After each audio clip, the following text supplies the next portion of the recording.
श्री कृष्ण के अनुसार हमारे पिछले जन्म के बुरे कर्मों का फल हमें संतान के रूप में इस जन्म में कैसे मिलता है, आइए जानते हैं इस कहानी के माध्यम से। बहुत समय पहले की बात है। आनर्त प्रदेश में एक पराक्रमी और धर्मपरायण राजा सुदर्शन राज्य करते थे। वे अत्यंत शक्तिशाली थे, लेकिन उनमें एक बड़ी दुर्बलता थी। अहंकार और क्रोध उनकी न्यायप्रियता प्रसिद्ध थी, परंतु कभी कभी वे बिना किसी कारण दंड भी दे देते थे। एक दिन उनके दरबार में एक ऋषि देवर्षि गौतम आए। उन्होंने राजा को आशीर्वाद दिया और कहा, महाराज क्रोध पर नियंत्रण रखें, अन्यथा यह भविष्य में आपके लिए कष्टकारी होगा। राजा को यह सुनकर अपमान महसूस हुआ। उन्होंने गुस्से में आकर ऋषि को कारागार में डालने का आदेश दे दिया। कुछ दिनों बाद भगवान श्री कृष्ण स्वयं वहां आए और राजा से बोले, राजन, आपने ऋषि गौतम को बिना अपराध दंड दिया। यह एक बड़ा पाप है। यह पाप तुम्हें इस जन्म में नहीं बल्कि अगले जन्म में भोगना पड़ेगा। राजा भयभीत हो गए और श्री कृष्ण से क्षमा मांगने लगे। तब श्री कृष्ण ने कहा, राजन, पिछले जन्म के बुरे कर्मों का फल कभी कभी इस जन्म में संतान के रूप में प्राप्त होता है। जिस प्रकार कोई अपने पुण्य से उत्तम संतान पाता है, उसी प्रकार जो व्यक्ति पाप करता है वह किसी अशिष्ट, मूर्ख या कष्ट देने वाली संतान को प्राप्त करता है। उसी प्रकार जो व्यक्ति पाप करता है वह किसी अशिष्ट, मूर्ख या कष्ट देने वाली संतान को प्राप्त कर सकता है। समय बीता और राजा सुदर्शन का देहांत हुआ। उनके अगले जन्म में वे एक साधारण परिवार में जन्मे। उनका नाम धृतसेन रखा गया। इस जीवन में वे अत्यंत दयालु और धार्मिक थे, लेकिन उनके पुत्र विरूपाक्ष एक निर्दयी, दुराचारी और अधर्मी व्यक्ति था। धृतसेन को कभी समझ नहीं आया कि उनके पुत्र में ऐसा विकार क्यों आया। वे हरसंभव प्रयास करते कि उनका पुत्र सत्य और धर्म के मार्ग पर चले, किंतु वह सदैव पाप कर्मों में लगा रहता। एक दिन एक संत ने राजा धृतसेन से कहा, राजन, तुम्हें स्मरण नहीं है, लेकिन पिछले जन्म में तुमने एक निर्दोष ऋषि को दंड दिया था।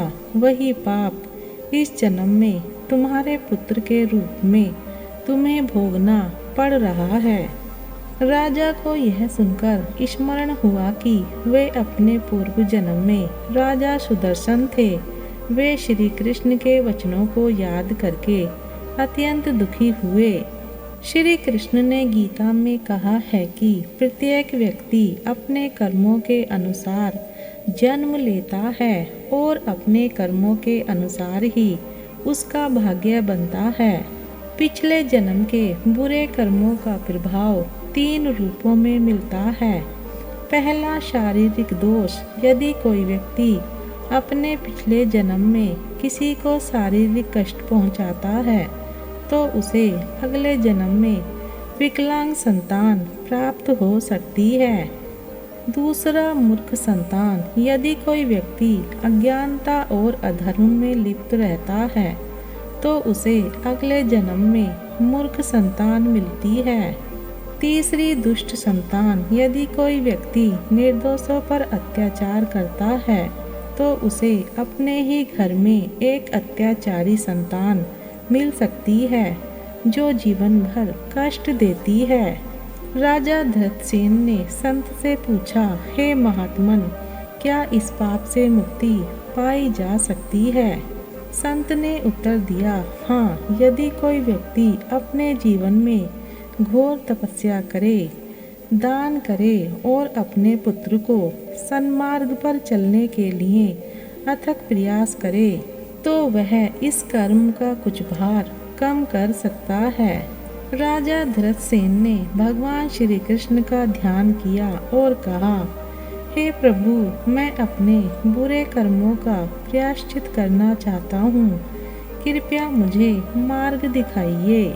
श्री कृष्ण ने उत्तर दिया, राजन, यदि तुम अपने पुत्र को सही मार्ग पर ले आओ तो तुम्हारे पापों का नाश होगा। धैर्य रखो और प्रेम से उसे बदलने का प्रयास करो। राजा ने जब अपने पुत्र विरूपाक्ष को समझाने के लिए कई प्रयास किए किंतु वह नहीं बदला। एक दिन राजा ने अपने पुत्र को राजमहल से निकाल दिया और कहा, जब तक तू अपने पापों का प्रायश्चित नहीं करेगा तब तक मेरे पास मत आना। विरूपाक्ष जंगल में चला गया। वहाँ उसे कई कष्ट उठाने पड़े। धीरे धीरे उसे अपने कर्मों का एहसास हुआ और वह तपस्या करने लगा। कई वर्षों बाद वह अपने माता पिता के पास लौटा और बोला, पिताश्री, मैं अब अपने बुरे कर्मों का प्रायश्चित कर चुका हूँ, कृपया मुझे क्षमा करें। राजा धृतसेन ने प्रसन्न होकर उसे गले लगा लिया। इस कथा से हमें यह शिक्षा मिलती है कि हमारे पिछले जन्म के पाप हमारे वर्तमान जीवन में हमारी संतान के रूप में प्रकट हो सकते हैं। यदि हम इस जीवन में अपने कर्म सुधार लें तो हमारे पापों का प्रभाव कम हो सकता है। भगवान श्री कृष्ण के अनुसार सच्चे प्रयास और प्रायश्चित से बुरी संतान भी सुधर सकती है। किसी को भी अहंकार और अन्याय नहीं करना चाहिए क्योंकि इसका परिणाम अगले जन्म में अवश्य मिलता है। भगवान श्री कृष्ण ने कहा है कि जो श्रेष्ठ पुरुष जैसा आचरण करते हैं अन्य लोग उसी का अनुसरण करते हैं।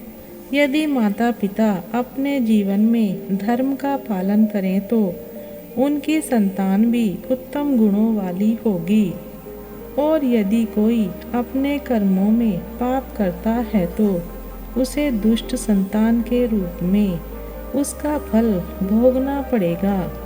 इसलिए हमें सदैव सन्मार्ग पर चलना चाहिए क्योंकि हमारे कर्म ही हमारे भविष्य का निर्माण करते हैं। वीडियो को अंत तक देखने के लिए धन्यवाद।